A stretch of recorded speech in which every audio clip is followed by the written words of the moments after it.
Ano sasabihin mo? Hindi ko alam. What's up, Lods? Sabihin mo na. Yo, what's up mga lods? At ngayon nga pala, ang araw na pupunta kami sa Water World, Hong Kong. At eto nga, nakalabas na kami ng bahay. Nandito kami ngayon sa may Wan Chai Station. Pababa na kami dito sa MTR. Bali, sasakay nga pala kami ng MTR. At ayan, pababa na nga kami. Bali, ito nga pala yung first time namin na pupunta doon sa Water World, Hong Kong. At bago kami pumunta doon, napanood na namin sa YouTube, kaya mukhang masaya. At ito, ready na nga si Butchog. Ayan, dito magtatap na kami ng octopus para makapasok kami dito sa MTR. At ito yung paligid mga lods. At dahil nga nandito kami ngayon sa Wan Chai, sasakyan namin yung papuntang Kennedy Town. At pagkatapos, mag-i-interchange kami sa Admiralty, diretso na ng papuntang Ocean Park. At ayan nga si Butchog. At eto mga lods, titig muna sa camera. Tutok muna natin. Yan, kulang pa sa tulog at medyo may hangover pa. Saktong-sakto, masarap maligo. At ito na nga yung MTR na sasakyan namin. Naghihintay na lang kami na dumating. At yan, nakaalis na yung una. Di namin naabutan, kaya hintay kami ng susunod. At ito yung kapaligiran mga lods. At yun, nakababa na nga kami dito sa may Admiralty. At lilipat naman kami ngayon sa MTR papunta sa Ocean Park. Kaya let's go! At eto nga, pagkatapos lamang ng ilang minutong biyahe, nakarating din kami dito sa Ocean Park. At ayan nga mga lods, eto yung itsura niya. Kita natin dito sa may malayo pagbaba ng MTR. At ayan, sobrang daming tao. Eto mga lods, mga nagsibaba na rin sa MTR, yung mga pupunta dyan at mamamasyal. At ang araw nga pala ngayon ay Sabado, kaya siguro maraming tao. Eto mga lods, tutok muna uli sa camera. Ito yung papunta doon. Diyan kami tinuturo sa may B Ocean Park, Hong Kong. At nahanapin namin dito kung paano pupunta sa may Water World. At dito nga, ito yung itsura niya. Yan, sobrang linis ng kapaligiran, walang kalat, walang dumi. At dito nagpakuha muna ako ng video. Bale, ito nga pala yung Ocean Park. Hindi pa ako nakakapunta dyan. Siguro ito yung sunod namin na pupuntahan next time. Ang alam ko, maraming rides dyan mga lods. Ayan yung target namin next. Pero ngayon, pupunta muna tayo sa Water World. Doon is para siyang resort na may mga iba't ibang activities.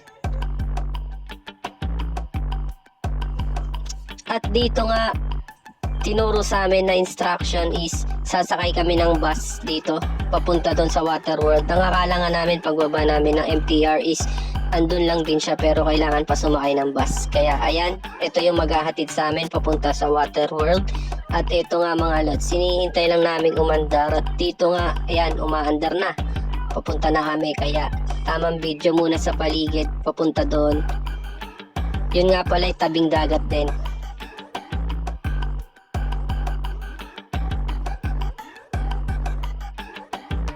At pagkalipas nga ng ilang minuto lamang na biyahe, nandito na kami. At ito yung dagat. Ayan. Nandyan sa tapat niyan yung Water World. At ito yung paligid mga lods. Ito yung itsura niya. Sa may parkingan ng bus. Ayan, at kami bababa na dito. Dito nga, pagbaba namin, ayan, mag-e-entrance lang kami. Bale, yung ticket pala namin bago pumunta dito is ready na yan. At ito nga yung itsura niya sa loob. Dito mga lods, kumuha kami ng locker namin. Lagayan ng mga gamit. Yan, medium size yung kinuha namin. At ito yung scanner code. Scan mo lang siya. Tapos lagay mo yung password na nilagay mo para mabuksan mo yung locker. At ayan, ito. Tamang tutok muna sa camera. Sa salamin. Ito nga pala yung outfit check tayo mga lods. Ganyan lang tayo maliligo. Sobrang simple lang. At eto dito, paakyat na nga pala kami. Yan, inakyat namin yung pataas na yan. Inikot namin. Hindi namin alam na meron palang lift na pwedeng gamitin. At eto nga, sobrang nakaka-amaze. Pagdating pa lamang, sobrang lawak. At sobrang ganda. Ang daming tao, ang daming naliligo. Sobrang mag-i-enjoy talaga kayo dito pag trinay nyo pumunta rito. At dito nga meron silang iba't ibang mga activities. Hindi ko lang alam kung ano yung pangalan ng mga yon kasi hindi ko na siya tinandaan. Pero mababasa nyo naman dyan na nakasulat kung ano yung mga activities na gusto nyong itry. Ito, parang napapanood ko to sa YouTube eh. Itong pagbo-boarding pa to, pagsa-surfing. Yan, maganda rin yan. Pero hindi lang yan, marami pang iba. Meron ding mga slides na mga sobrang matataas. Kung pupunta pala kayo dito, may re-recommend ko na hindi kayo magsasama ng sobrang bata. Kasi hindi nyo siya may enjoy. Siguro sa Disneyland pwede. At dito nga mga lods, meron din ditong mga lamesa at upuan kung saan pwede kang kumain. Meron na rin ditong mga mabibilihan ng pagkain sa loob dito. At ito, pang kids na mga laruan na swimming pool or paliguan. At ito nga, ang aking anak, gustong gusto niya dito, talagang nag-enjoy siya. At ayan, may mga iba't ibang kids activities, mga laro, at saka mga slides na pambata.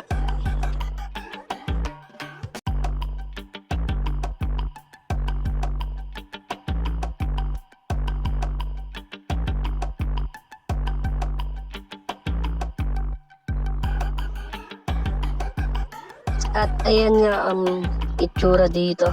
Ayan yung nasa taas na yan, kapag napuno na yung tubig niyan, nagtatapon siya ng tubig na marami. Eh hindi yung hinihintay ng mga tao dyan.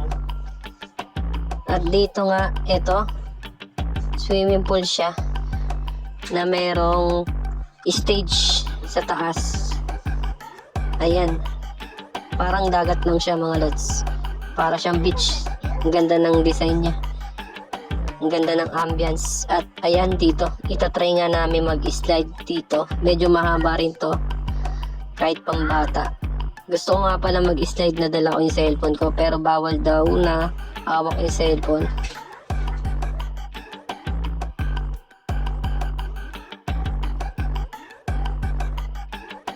At ito nga pala yung view niya pag nasa taas ka bago ka sumalang sa slide.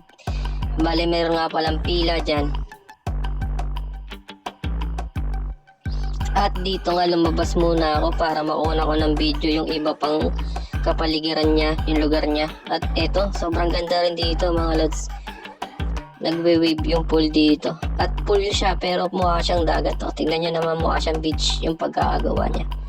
At eto, tanaw dito yung dagat ng Hong Kong. At ayan mga lods, marami naliligo at nagkakasayahan.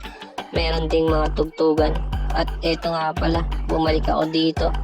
Ito rin yung view niya.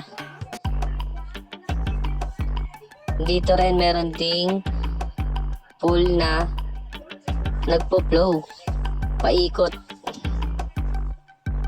Itatry natin lahat yan. Lahat yan mapupuntahan natin, mapupuntahan namin lahat yan. Pero hindi ko na dinala yung camera ko sa mga ibang videos or clip. Hindi na ako nakakuha dahil may mga activities na hindi mo pwedeng dala yung cellphone mo. Maganda siguro kung meron kayong dala na waterproof case para sa inyong mga cellphone. At ito nga pala yung mga slides, sobrang colorful. Ito yung slide na trinay din namin. Ayan, mataas nga pala yan. Aakyat ka lang dyan pag may mga gusto kang itry na slide, and then pipila ka lang. Ayan, at ito yung daanan papunta dyan sa taas.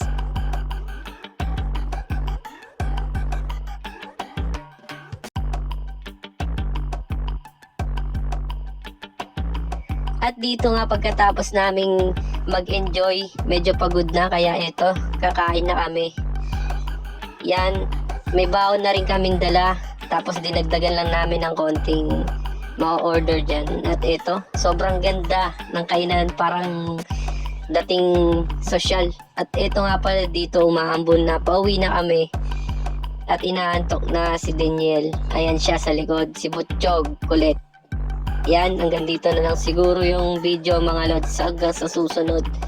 At ito yung kapaligiran na daan pa uwi sa amin, babalik sa amin ng one child dito.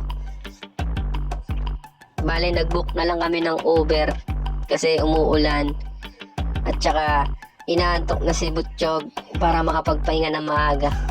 At ayan nga, para sa akin sobrang solid nung experience na yun. Kung may pagkakataon din kayo na makapasyal dito, itry nyo rin yun.